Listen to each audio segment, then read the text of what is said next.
Greetings,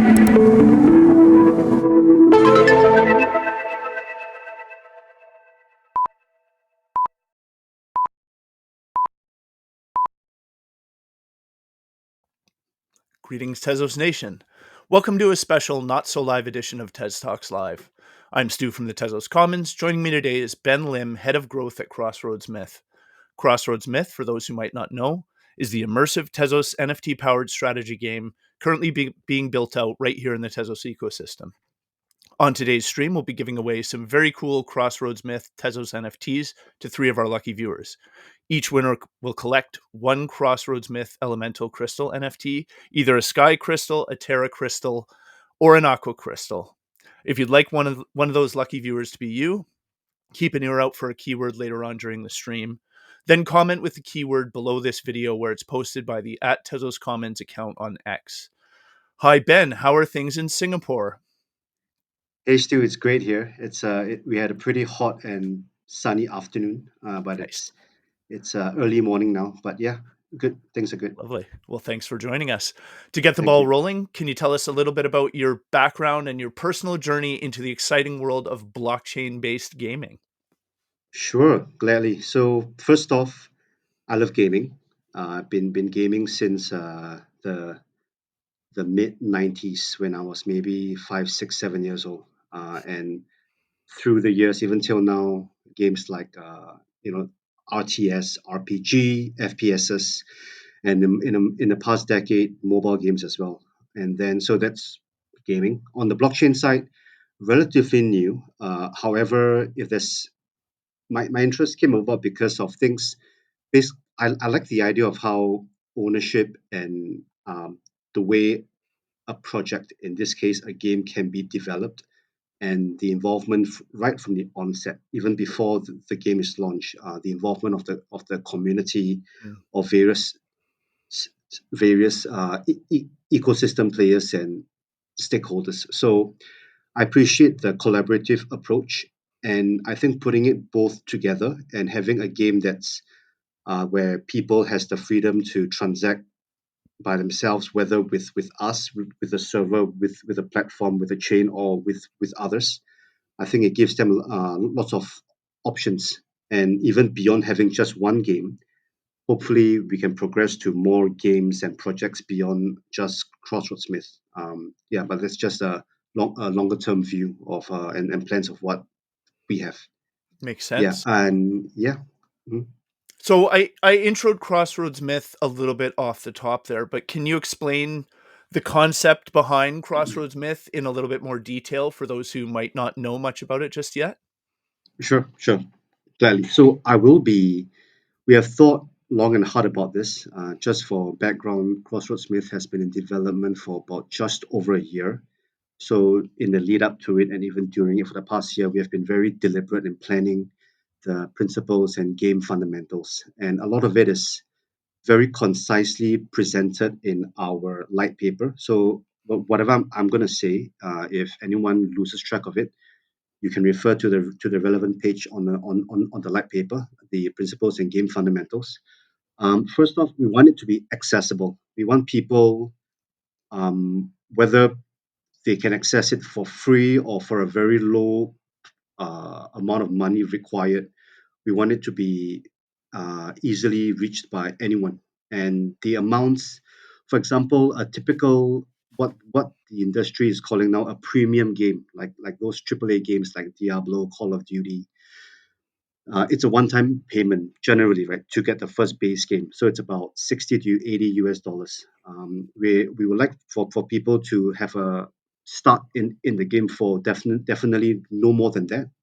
And even before that, we also appreciate how the certain free-to-play elements may help as well. So Mm, we will be introducing certain aspects of the game where players can try it out initially. However, to progress further into it, it will be ideal if they invested a bit more in a form of acquiring units, resources, and whatnot.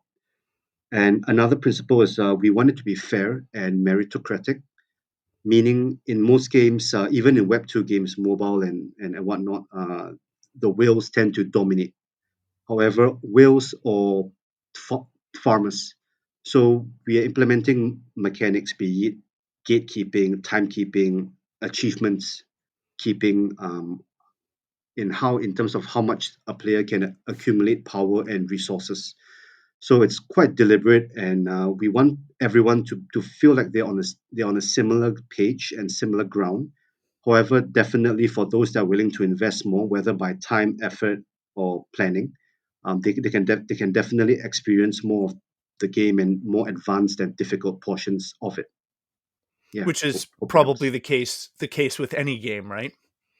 Yeah, exactly, correct, correct. So we want the players to, like, the whole bunch of us, including me, like any game that I play, join it, mull about, explore the basic game functions. And this game, the way we're designing it, well, we have got what we are. Maybe I'm jumping ahead a bit, but we are introducing modern day MMO RPG elements like guilds, PvP, and RPG into a traditional point and click and unique way, similar to how if you used to play Neopets back in the day. And more recently, there's this game called Mouse Hunt. Well, they have been around since '08 or '09. So that kind of user interface, but we're introducing a bit more modern day elements to make it more immersive and competitive. Very Yep. cool. So Mhm. can you tell us a little bit about the background story of how you and the rest of the Crossroads Myth team came together and decided to bring this particular project to life? Yeah, so it's a team of three: myself, Tim or Timothy, and Kate. So I caught up with Tim late, it's 2023 now, so late 2022, sometime in the third quarter, definitely before August, just catching up. And he shared that he's working on this early prototype. And I myself, back then, I was exploring new opportunities as well in the blockchain space. And coincidentally, he was building a game. And I thought that with his, so Tim's background, he's a smart contract developer. So he's really sharp, especially on the Tezos tech architecture. He's been involved in a few projects as well.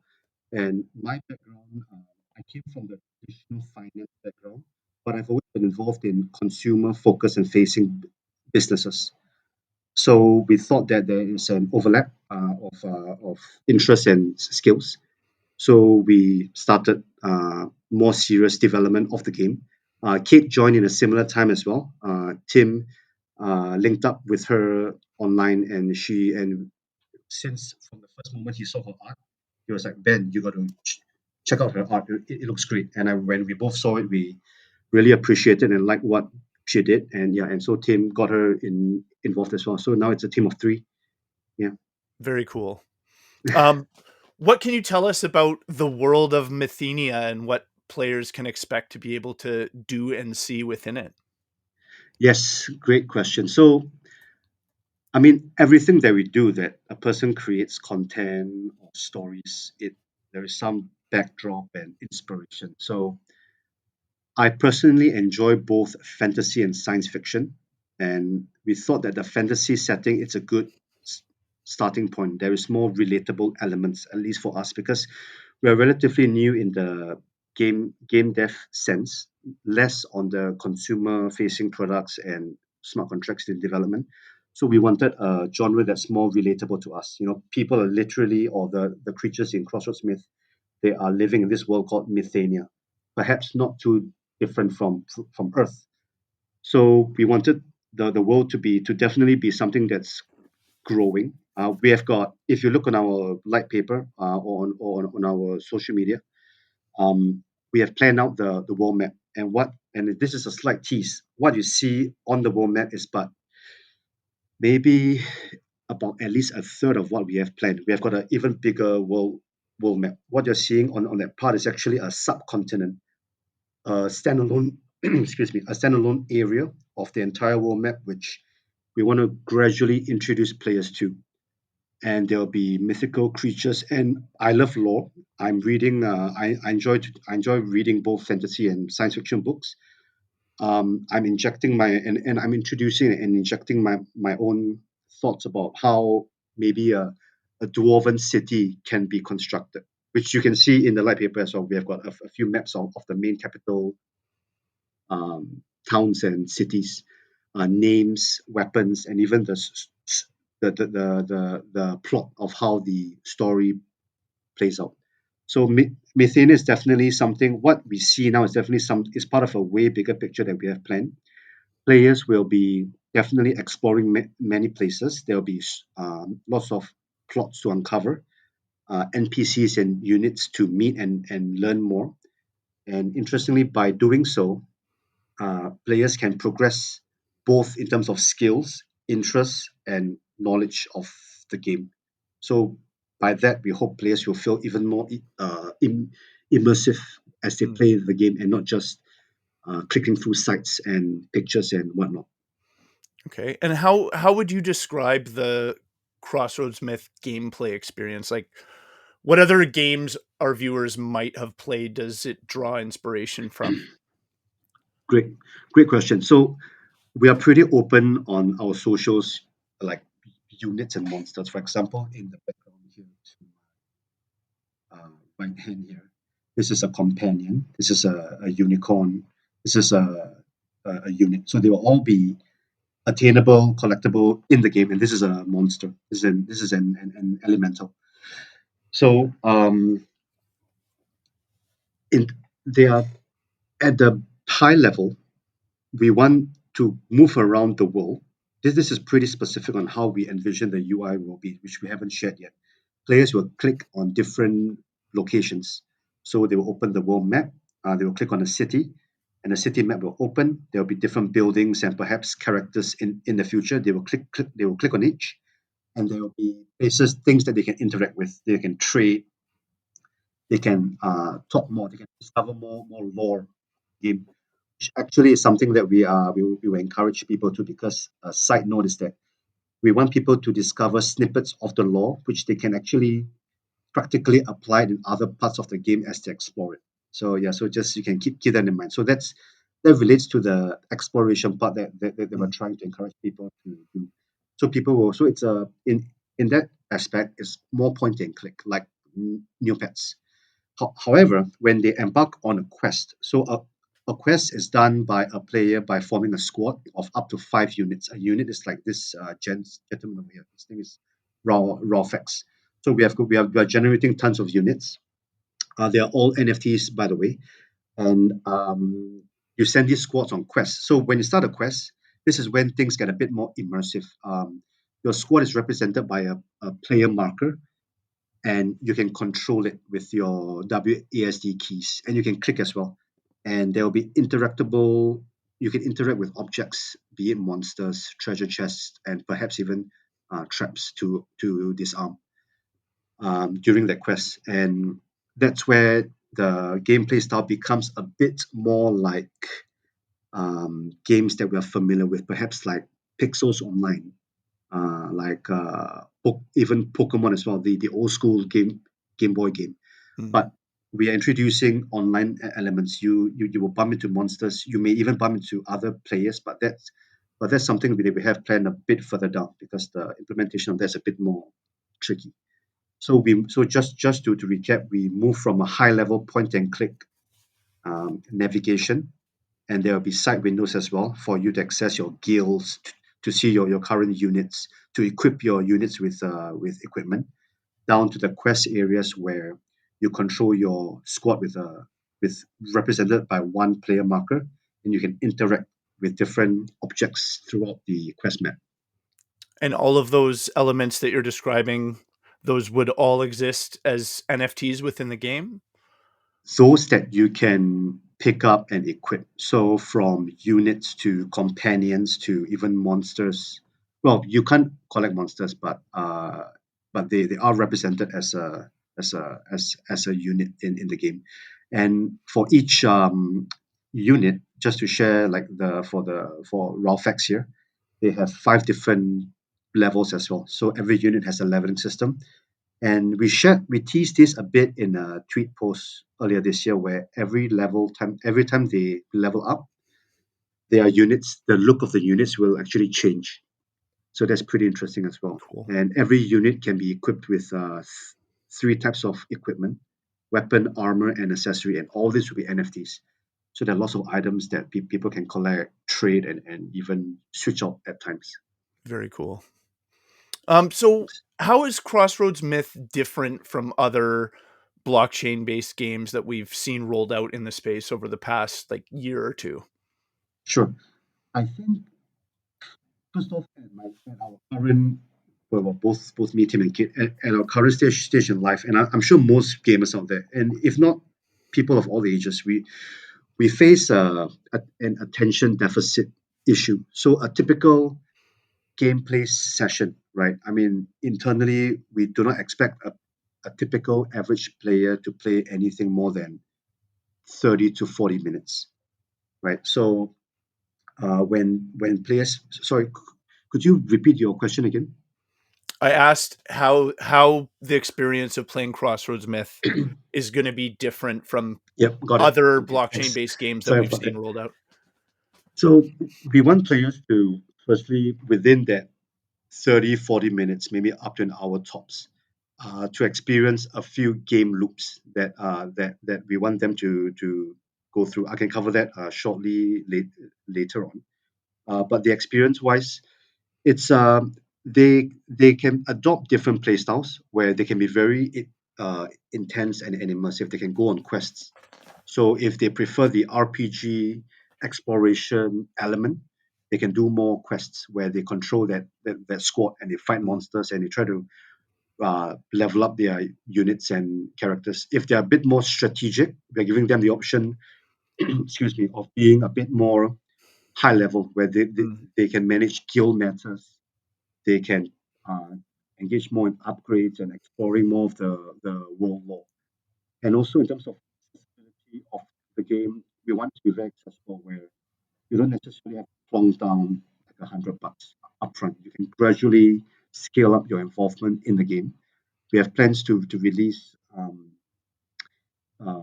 some character that players can maybe through giveaways and whatnot. So side note, for those viewing this, you can keep an eye out on our socials for this, where players can acquire them. They're all NFTs as well, and play and immediately play it in the game when it's properly launched.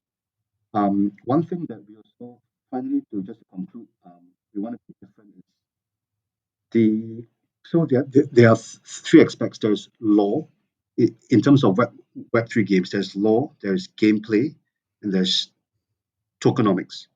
So, sorry, there's law, gameplay, and there's art. Tokenomics is pretty consistent throughout all of the games. Our art is all they're all hand drawn by Kate. mm. We've had one live stream, and I upload pretty regularly her drawings of how she draws various monsters and NPCs. And on the law side, I'm pretty hands on.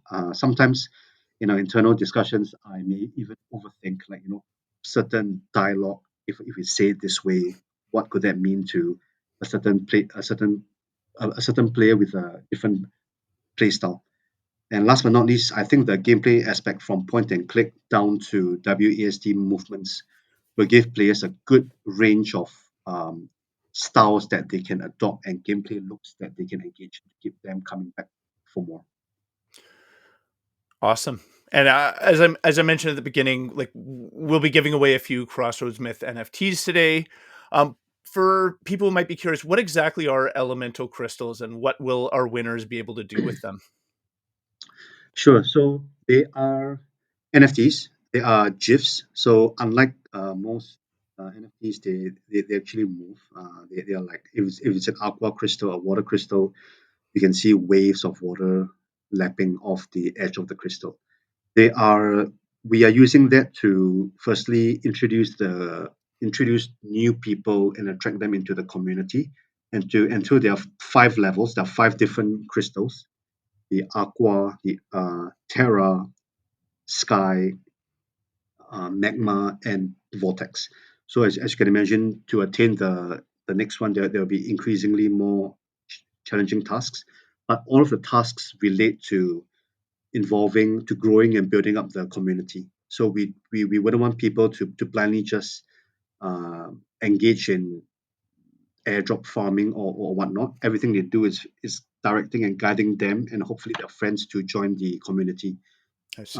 And with that, if eventually, for example, we are planning for a closed beta testing version of sorts in the first quarter next year, we hope to reward holders of these crystals to with benefits and rewards. So you guys can stay tuned for that. Okay. And I know you touched on this already, but aside from the elemental crystals, what other NFT elements will be involved in the running of the Crossroads Myth sort of metaverse? Oh, wow. So like units, items, and items, it ranges from what I've just shared earlier during this stream. There's equipment, there's weapons, armor, and accessories. And even within weapons, we are building out different, because for units there'll be different classes. There'll be archers, mages, so there are different items as well. On top of that, we will also have stuff like potions, and there'll be different kinds of potions. And something interesting is to make a potion, you can probably buy and trade one off the marketplace, but to even craft one, you will need berries and flowers and even certain mushrooms. So these are all NFTs, and this is just so there'll be many more items. And yeah, so something fun is to just to you can scroll down our X or Twitter timeline and just to see the various items that we have shared, and all those will be NFTs available on the in the game, and they'll be on registered on the blockchain. So that sounds like a pretty complex sort of NFT economy ecosystem. How much can you tell us about the tokenomics involved in Crossroads Myth and how they'll shape the experience of playing the game? Yeah, great question. Because we updated the tokenomics light paper page, I think 5 6 days ago. So it's we have so the game isn't launched yet, so we are always refining our tokenomics, similar to game dev and other parts of the game, like our marketing strategy as well. So we have refined it to a dual token structure, of which one will be received in game. It's a governance token where players they can they can purchase it and they can use it. With a token, they can use it to uh, uh, stake in game, and when they stake, they can receive payout, which payout and resources and rewards. So all this you can refer to the light paper under tokenomics. The second token is CRDS, the liquidity pool. So players will receive this when they when they invest or deposit tokens into the LP, and they can use these tokens. This is something which we think is quite unique to acquire temporary boosts and power ups in game.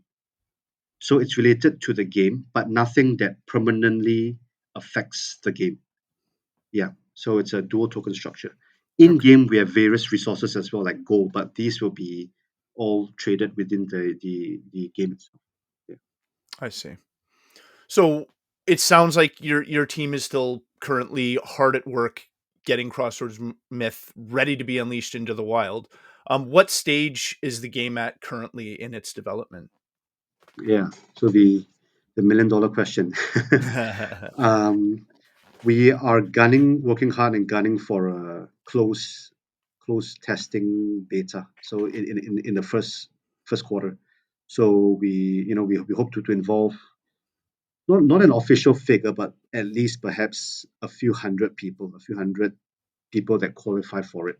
So Mhm. we're speaking with both the current members in our Discord. They're great, very helpful and supportive, and also other potential partners as well to introduce their members to it.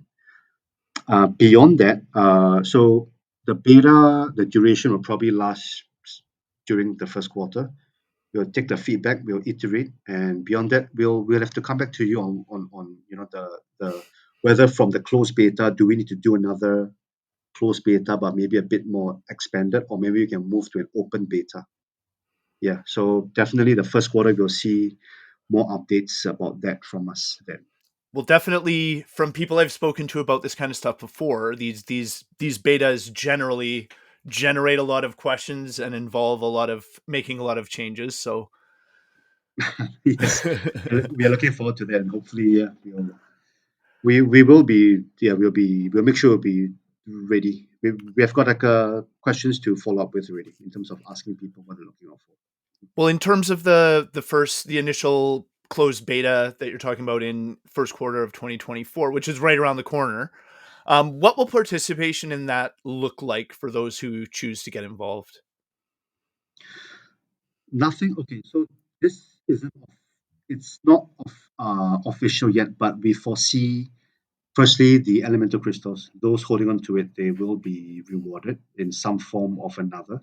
There are 5 levels that players can achieve, and the rewards we foresee it to be tiered based on the 5 levels that the players have achieved. Beyond that, we'll probably announce it when it's time. We'll definitely give lead time, but it shouldn't be too.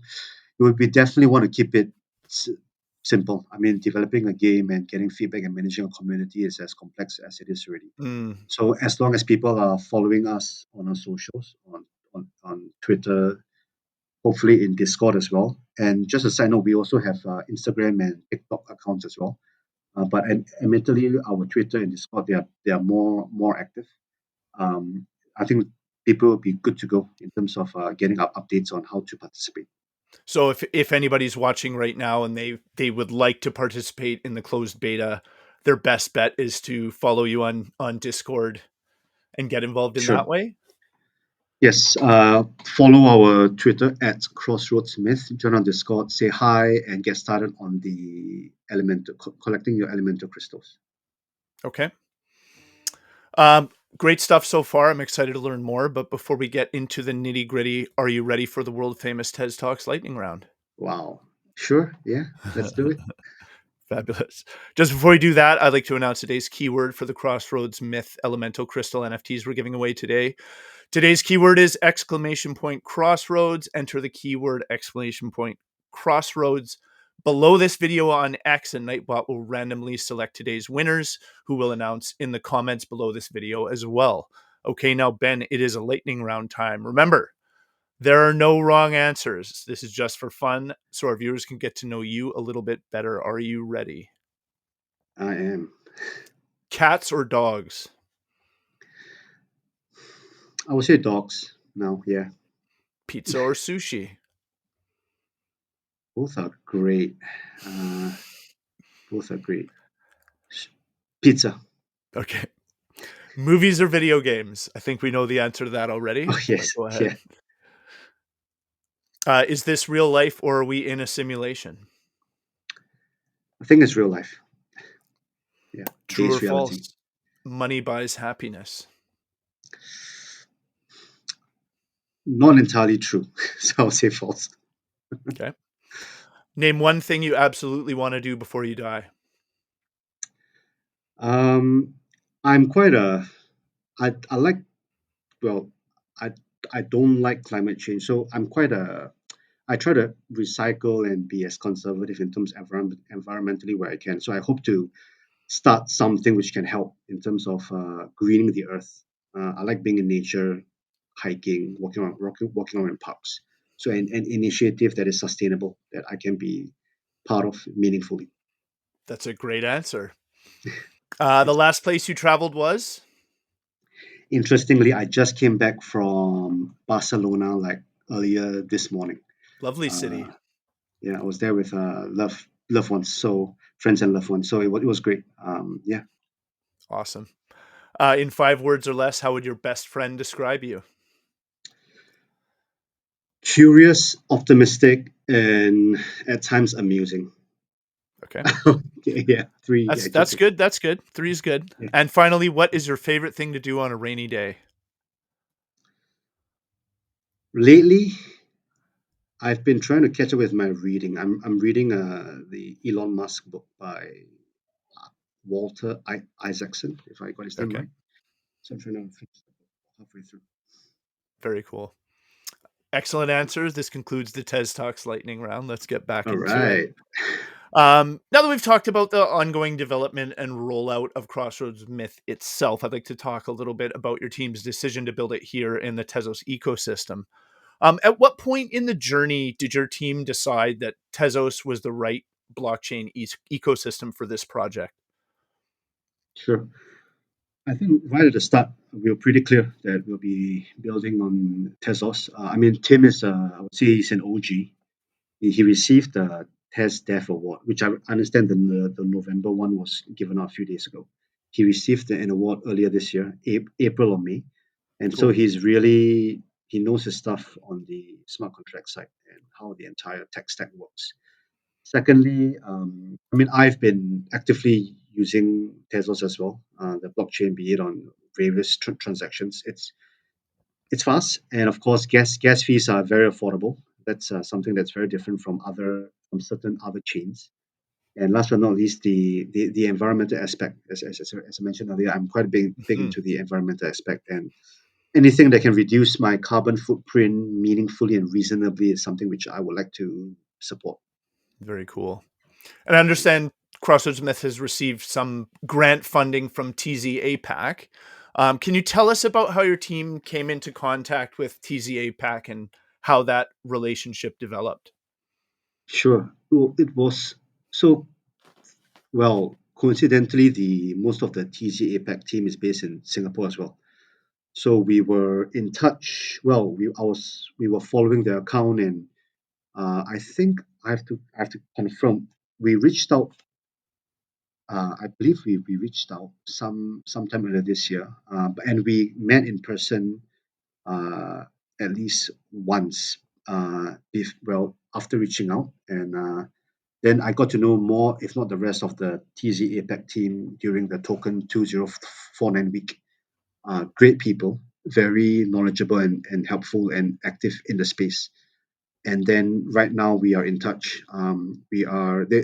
They are very supportive, giving feedback when we're needed, and at the same time they are also quite they're giving us the space to build the game in our own style and uh, uh, and see the growth go on.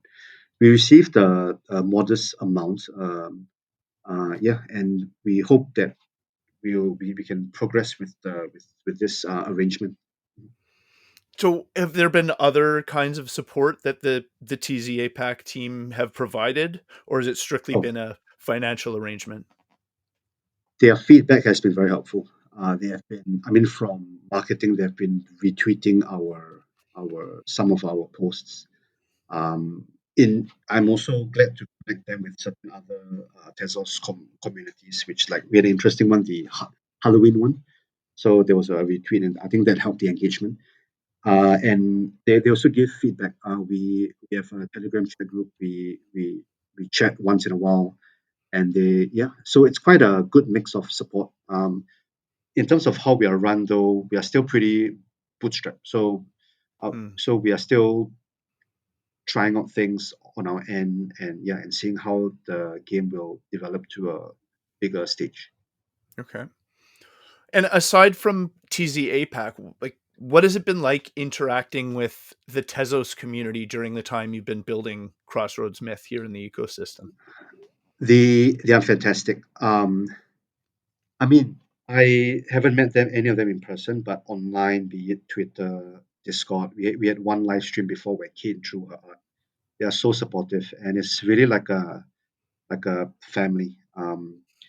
The other projects, I join another Tezos project. I see familiar faces here, hey, and then when there's news or updates, there are a few that they actually that I'm pretty close touch with. We DM each other once in a while just to share certain things to look out for. For example, on a more serious note, there was a potential exploit perhaps in one of the in the way these swap messages can be sent. Another project was hacked because of that. So a Tesla's community member shared it with us in the chat to make sure that our server was all right. And many other things. The community is active. Can I give a shout out to some people? You can, just to let you know, your sound has gotten a bit strange. So Oh, I think okay, when you lean forward, it anyway. But go ahead, do your shout out. okay, sure. So the Tezos community is great. At the Tezos, people like First Rain, Manda, Opicula. Hope I got that name right. Reef, Reef underscore noob, but I'm sure he's not a noob. And many other people. They are really the. I mean, I myself only joined the ecosystem just over a year ago, and they have been like very helpful friends, if not, Tezos, Tez fam, as we like to call ourselves. And I can see us growing day by day. And even our project, we have attracted some new members as well, new Mm, to the Tezos community. Also, thanks to the elemental crystals, they'll ask stuff like, how do we set up a Tezos wallet? So I point them in the right mm, direction. So yeah, so it's growing, and I'm glad, and I'm pretty sure it's gonna become something uh, big and committed. right on. Yeah, I mean, bigger. obviously, you know, games like Crossroads Myth, they represent a very interesting opportunity to bring new users into the Tezos ecosystem, which is something obviously we can all get behind. So how can folks in the Tezos community support you in your efforts to bring this game to life moving forward? Sure. So now we are in the pre-launch stage, and in the pre-launch, how to support like any other game of follow us on X or Twitter, on our Discord, say hi, check in once in a while, give an emote or two, and work on getting your elemental crystals as well. Because that should be pretty, yeah, it will be a pretty interesting experience when you get it and we roll out the game gradually. We're forming plans on how to reward holders of that. Okay. Um, final question. As somebody who's been fully immersed in bringing a Web3 game to life for some time now, can you talk a bit about what you think the intersection between blockchain technology and the gaming industry will look like long term? Like, how important do you expect a blockchain ecosystem like Tezos to be in the gaming experience of the future? Yep. So this is the another $1 million question. I think first off, sounds cliche, but the game has to be a game, it has to be fun. Mm, And the way we define fun, it can be with novel and new mechanics. But at the same time, you have to balance it against familiar and intuitive mechanics as well. So that's the game side. mm, On the blockchain side, I think people will gradually discover that having the option to accrue value on your, be it in our game's case, your units, and even on specific items. Just a side note, I know I'm dropping a lot of teasers here. Some items, the weapons and accessories, they can be upgraded as well, and they can even be enhanced as well. So I'll just stop there. There's a whole discussion of that. So by doing all this, by spending your time, even perhaps money, if you do an effort in terms of thinking and planning, um, value can actually accrue, and the value can come in a form of monetary, of course. That would be ideal. If not, most people want that. But I think also in terms of receiving rewards in a form of soul-bound tokens or roles that people can probably display in a certain UI in the game or even on Discord. So we also, but for just focusing on the game first, and with this, people can view it off the game as well. They can go onto a block explorer and they can verify all of this. So I think people will gradually come around to it, owning it with mm, value being accrued, and also verifying that the other player has this and it's a legit set of upgraded level 5 knights, say. mm, Yeah, so right now we can't, right? I mean, not dissing what the current Web2 games are like now. The only way that we can verify is perhaps people showing screenshots of it, right? Like I used to play World of Warcraft. They had an armory, but still, I'm relying on third-party site that Mm. actually draws the data from Blizzard's servers. Right now, but compared to being a blockchain game, we can verify it straight on a common and verified data source. Yeah. So I think people will come around to that. And the game, but first but to conclude, that the game has to be fun. Yeah. I couldn't agree more. I think that's any gaming project, that is priority number one. The game has to be good, it has to be fun, it has to be enjoyable to play. And if it Yeah. is, the rest of the things should progress Yes. naturally, right? It should exactly. Yeah. Awesome. Um, we're almost at the end here. Before we close off, I'd like to remind our viewers that we're giving away those 3 Crossroads Myth Elemental Crystal NFTs today. To enter, just type the keyword !crosswords into the comments below this video on X. For those who miss out today, we remind you that there are frequently awesome giveaways to be found here on the TezTalks live stream, so keep tuning in. If you'd like to get in touch with us, our social media contact can be found at tezoscommons.org/TezTalks. We'd love to hear from you. Ben, thanks so much for joining us today. It's always awesome to speak to the folks building out cool gaming projects like Crossroads Myth here in the Tezos ecosystem and keeping Tezos at the forefront of the Web3 revolution. Is there anything else you'd like to mention before we sign off here? Um, just looking forward to everyone's support and interest. We've got great plans for the game, and the community is coming on along nicely. It'd be appreciated if you follow, join, and even share with others if you find the game looking pretty promising. And we really look forward to sharing some exciting updates in the coming months. Thank you so much, Stu, for having me. My pleasure. Maybe we can do it again as things move along. Gladly. To everyone out there in Tezos land, thanks for joining us on the TezTalks live stream. I'm Stu from the Tezos Commons, and our awesome guest has been Ben Lim, Head of Growth at Crossroads Myth. Now let's go join the blockchain-based gaming revolution. Nice.